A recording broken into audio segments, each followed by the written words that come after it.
where it had made the noise. With a grumble, Sadie leaned down to inspect the damage.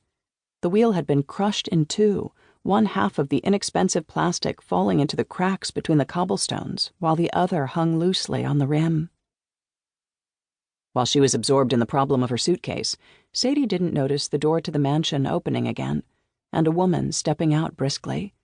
The woman strode over the uneven ground, her black high heels seemingly at odds with the terrain, even as she navigated it impeccably. Her voice called out, and Sadie's attention snapped back to her surroundings. "Fräulein Powell, I presume," said the woman.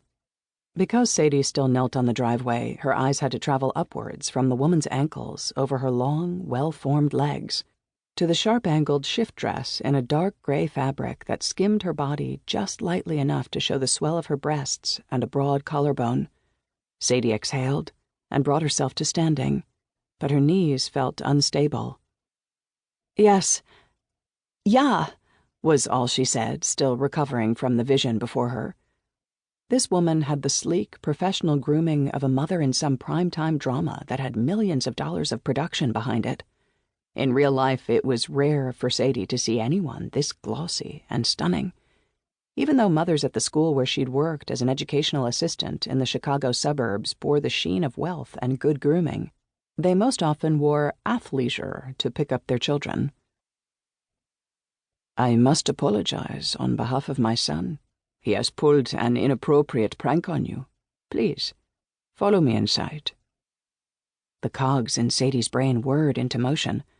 So the young man was her son. That meant that this was... "Are you Inga? Ms. Weber?" "Yeah," said the woman to her, smiling in a way that showed off the sparkle of her blue eyes.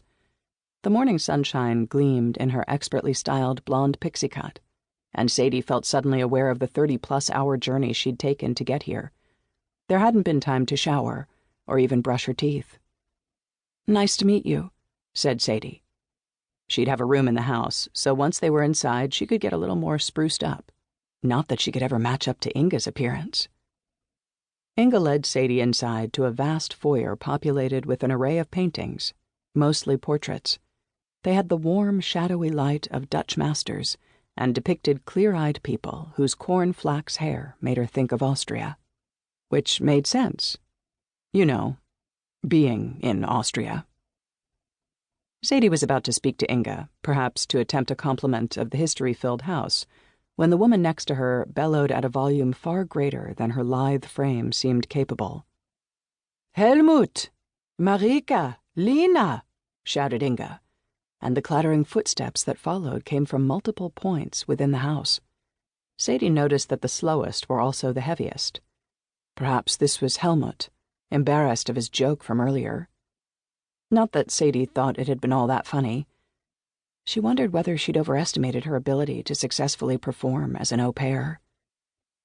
Working with special needs children in schools had seemed relevant when she looked at the listing for this placement. But in real life, Sadie now thought perhaps she'd been trying to convince herself of something to remain positive.